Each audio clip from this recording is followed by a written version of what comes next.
Alright, that was the performance of how to do this trick. So now, let's get into it. First, you need a deck of cards and hands. You do not have to take the jokers out for this trick.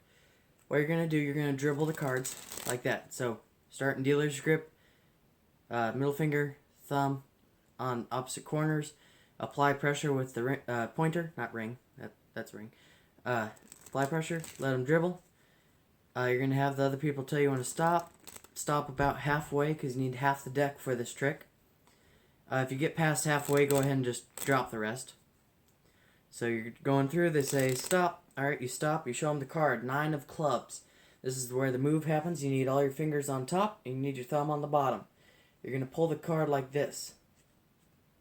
When you go to put it underneath. So you're going like this.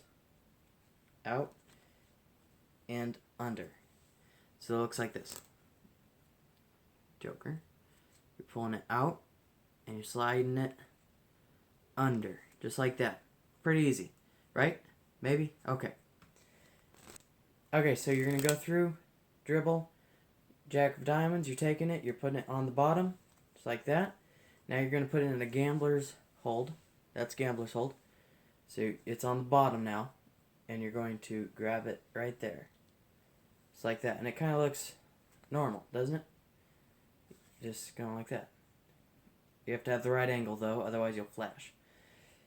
So once you have that, you're going to go down to your pocket, go into your pocket, and you can take it out of your hold, and there's their card. So one more time through, dribble, show them the card, you're going to pull it down and in, you're going to put it into a gambler's hold, going down to your pocket, and there she is. Alright, here's the performance one more time.